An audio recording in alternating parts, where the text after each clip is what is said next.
By and సప్లైలో భారీ scam, కమిషన్ల కొరకు ఇన్స్టెంట్ కొనుగోలు, బిల్లుల్లో చేతివాతం, మందులు తిరిగి మెడికల్ షాపులో అమ్మకాలు. ఆర్టీఐ చట్టాన్ని ఉల్లంఘించి ఆ సమాచారాన్ని ఇవ్వలేమని రిప్లై, వివరాలు వెల్లడిస్తే అవినీతి బట్టబయలు అవుతోందని ఆందోళన. బై అండ్ సప్లై ఏజెన్సీలతో లోపాయికారి ఒప్పందాలు, జనరిక్ కాకుండా బ్రాండెడ్ మెడిసిన్ కొనుగోలు చేస్తున్న ఆసుపత్రి, పేషెంట్లు కేస్ షీట్లను పరిశీలిస్తే అసలు భాగవతం తెలుస్తుంది. బై అండ్ సప్లై ఏజెన్సీల వివరాలు కోరిన ఆదాబ్, తన అనుకున్న వారికే టెండర్ల అప్పగింత, మంత్రి అండ ఉందంటూ సూపరింటెండెంట్ అవినీతి, మంత్రి దామోదర దృష్టి సారించాలంటున్న బాధిత రోగులు. చూడాల్సినటువంటి అంశం ఇది. ఈ కాంగ్రెస్ ప్రభుత్వం వచ్చిన తర్వాత జరుగుతుందా లేదంటే ఇంతకుముందు నుంచా జరుగుతుందా అనేటువంటిది చూడాలి. రైట్, ఇదే న్యూస్. ఏనుగుల్ని తినే స్వాములోరికి పచ్చగడ్డి పలహారం అన్నట్టు వైద్య ఆరోగ్య శాఖలో దోపిడీకి పాల్పడ్డ అలవాటున్న వారు ఎక్కడ ఎలా ఎంత డబ్బు కొట్టేయచ్చో ఈజీగా తెలిసిపోతుంది. ఒక పక్క ప్రభుత్వం నుంచి లక్షల జీతాలు తీసుకుంటూ మరో పక్క కమిషన్ల కోసం ఎదురు చూస్తూ ఉంటారు. వైద్య శాఖలో 4 చేతుల సంపాదిస్తూ ఉంటారంటే అతిశయోక్తి కాదు. కోడలికి బుద్ధి చెప్పి అత్త ఇంకా ఏదో చేసింది అన్న చందంగా బయటికి నీతులు చెప్పే వైద్యులే ఇంత దారుణానికి పాల్పడుతున్నారా అంటే ఈ వార్త చదివితే మీకే తెలుస్తుంది. గత 10 ఏళ్లు బీఆర్ఎస్ ప్రభుత్వంలో జరిగిన అవినీతి గురించి ఎంత తక్కువగా మాట్లాడుకుంటే అంత మంచిది. అలవాటు పడ్డ పానం ఊరుకుంటుందా? అందుకే ఇప్పుడున్న కొత్త గవర్నమెంట్లో కూడా అదే తంతు కొనసాగుతుందని చర్చ నడుస్తుంది. మంత్రులు, ప్రభుత్వ పెద్దల అండదండలతో వీళ్ళ దందా 3 పువ్వులు 6 కాయలుగా విరాజిల్లుతోంది.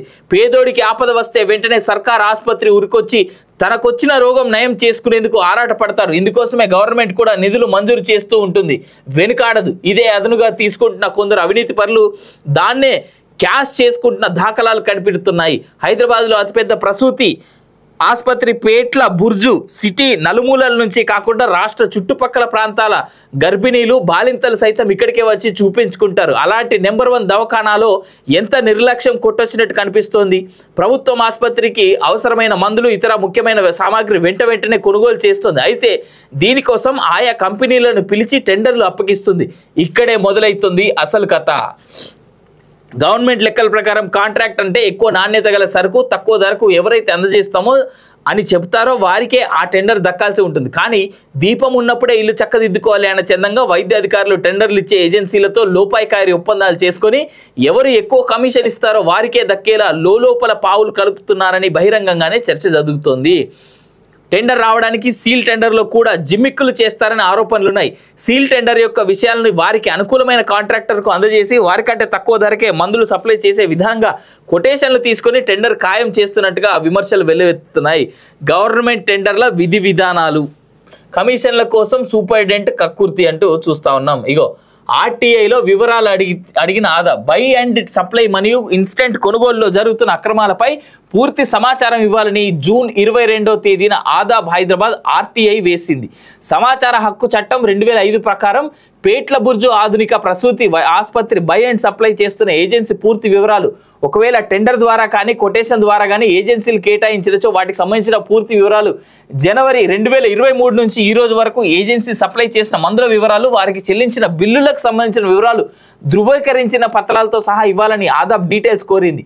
ఈ వివరాలు ఇస్తే అవినీతి చిట్టా బయలు అవుతుందన్న భయంతో సమాచార హక్కు చట్టం 8(1)(d) ఆఫ్ పర్సెంటేజ్, ఇక్కడ పర్సెంటేజ్ అని కొంచెం మిస్ అయింది, 11 ప్రకారం సమాచారాన్ని ఇవ్వలేమంటూ దాటవేసే ప్రయత్నం చేశారు.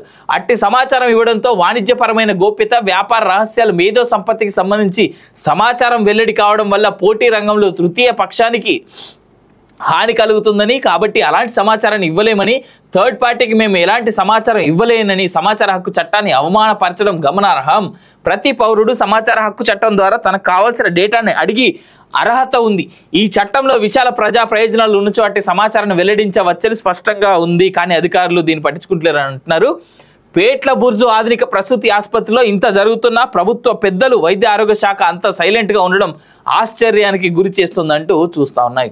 ఒక పేట్ల బుర్జు ఒక్కటే కాదు, తెలంగాణ రాష్ట్ర వ్యాప్తంగా ఉన్నటువంటి చాలా హాస్పిటల్స్లో చాలా రకాలైనటువంటి పనుల్లో ఇట్లే జరుగుతూ ఉన్నాయి. ఒకటి గమనించుకోవాలి, ప్రభుత్వం ఏదైతే ఉందో ఈ ప్రభుత్వం గత కొన్నేళ్లుగా జరుగుతున్నటువంటి స్కీమ్లకు సంబంధించి ఇప్పటికైనా చర్యలు తీసుకోకపోతే తూర్పు తిరిగి దండం పెట్టొచ్చు. అండ్ దట్టు ఇది గత ప్రభుత్వంలో మొదలైన ఇప్పటికీ ఇంకా కంటిన్యూ అవుతా ఉన్నది. కాబట్టి ఈ ప్రభుత్వం కూడా దీనికి బాధ్యత వహించాలని చెప్పేసి నేనైతే చెప్తా ఉన్నా.